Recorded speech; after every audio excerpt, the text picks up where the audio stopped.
a escritora Filomena Cabral. Escritora que é representada em antologias, está representada em antologias portuguesas e estrangeiras. Nasceu no Porto em 1944, é poeta, é ficcionista, é jornalista, dedicando-se também à tradução. Como jornalista, colaborou em vários jornais literários, como o Letras e Letras do Porto, o Jornal de Letras, também no Diário de Lisboa, no Comércio do Porto, no 1º de janeiro, e atualmente colabora no Jornal Diário de Notícias. Exerceu atividades de tradutora e bibliotecária em Angola nos anos 60 e 70. Como poeta tem as seguintes obras publicadas: Sol Intermitente, de 1976, Poemas do Amor e da Morte, 77, Mushima, 79, Iluminuras, 87. Como ficcionista, tem Staccato, 81, novela, Os Anjos Andam Nus, em 85, Tarde Demais Mariana, de 85,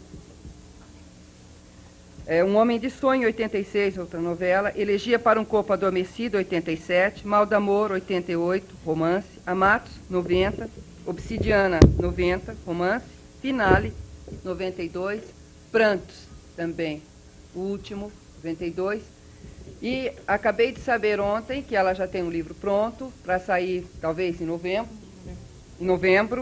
no Entretanto do Tempo. Madrigal.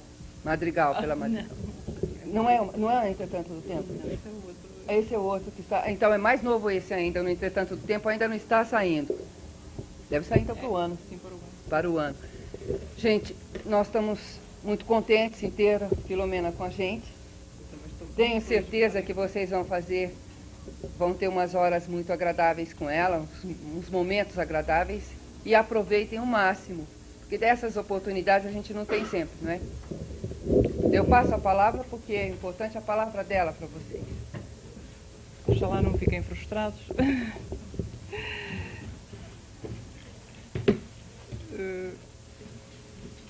Surge alguém como eu aqui, depois da apresentação feita pela vossa professora, e eu tenho de súbito a necessidade de dizer que um exercício que deveria ser natural e que acho fundamental e é o exercício da humildade a que o escritor ou qualquer criador deve submeter-se.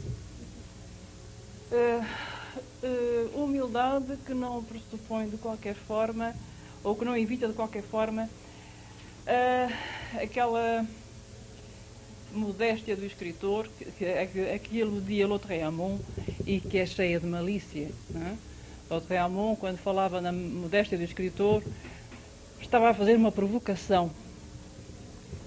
Eu não sei se estou bem a esta distância. Assim estará bem? Assim, ouve-se bem? E há essa posição do escritor em relação ao mundo que é também provocação. As palavras são um instrumento terrível e um instrumento é um instrumento terrível e um instrumento que também comove. Pela palavra é possível a maior agressão e é possível a coisa mais comovente, o texto mais comovente. Ora, o que fará estar um escritor, ou o que fará um indivíduo estar na escrita? E como se está na escrita, porque se está na escrita? Se fizesse esta pergunta a N escritores, todas elas divergiriam em alguns aspectos, mas acabariam por convergir em muitos outros. O que todos eles diriam, certamente, é que a escrita acaba por ser um malefício. A escrita vai-nos esgotando, vivemos no sentido do fim, e a narrativa tem que viver no sentido do fim, e vai levando de nós tudo o que seria necessário para construí-la. Do nosso corpo, do corpo do escritor, acabará por surgir o corpus da escrita, o livro. E na medida em que o livro sai de nós, algo nos épuise, né? No sentido dos franceses. Há um texto que eu tenho aqui e que li no Simpósio Internacional Mulher e Cultura em Santiago de Compostela e que, de certa forma, dá uma ideia da maneira como eu entendo que estou na escrita. Eu vou ler parte desse texto para depois partirmos para outros aspectos. De certa forma vai servir de ligação com o que eu pretendo depois dizer. Não basta decidir que o mundo mudou, embora tenha vindo a mudar.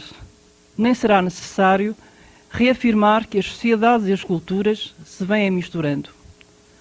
A abolição de fronteiras de mundos é de tal forma explícita que nada mais haverá a fazer nesse sentido que iniciarmos uma partilha apaixonada e, paradoxo, controlada, sabendo que a paixão leva ao exagero e que, se o excesso não estiver presente, será tudo menos paixão. Os pactos escrevem-se na fluidez do sangue, na circulação ininterrupta de cedências e de vontade. O outro sou eu. Eis o primado do amor. Cada vez mais acho grotesco e patético todo o afã de alguns em reverem-se nas pedrinhas da calçada, voltando-se em corpo inteiro para o passado histórico. A história está lá, não nos preocupemos. Este permanente olhar para trás parece denunciar o medo de enfrentar o que estará para vir, como se nada mais houvesse a construir. E afirma-se, encetamos uma época individualista, isto é, corremos o risco de nos tornarmos mesquinhos, cruéis, paranoicos. Por isso se compete desenfreadamente, se demonstra a grande capacidade humana para destruir. Claro, alguns pretendem-se adivinhos de pacotilha e experimentam a prédica, dizem-se preocupados, consternados, apavorados com uma perda de identidade nacional, como se as palavras pudessem manter-se em fogo lento para consumo oportuno. O espaço da linguagem não é um parque privativo, fechado. As emoções, de uma maneira geral, não podem ser selecionadas segundo a nacionalidade. O problema era outro de antes. Agora, o tempo de comunicar tornou-se num ápice na vertigem do mundo.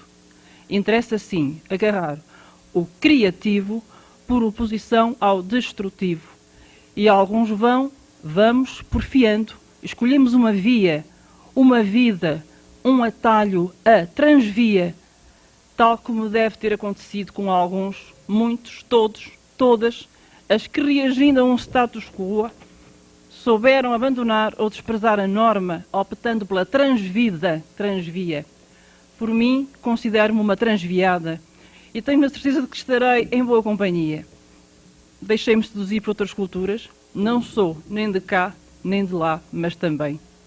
Sou europeia, sem dúvida, escrevo a partir de modelos literários, é impossível escapar a tal, mas também tento, em humildade extrema, ou em vaidade extrema, quem sabe, conservar em mim culturas apreendidas, a africana assim dita, por exemplo, e quanto mais afastada geograficamente de um local de negritude, mais escura me quero.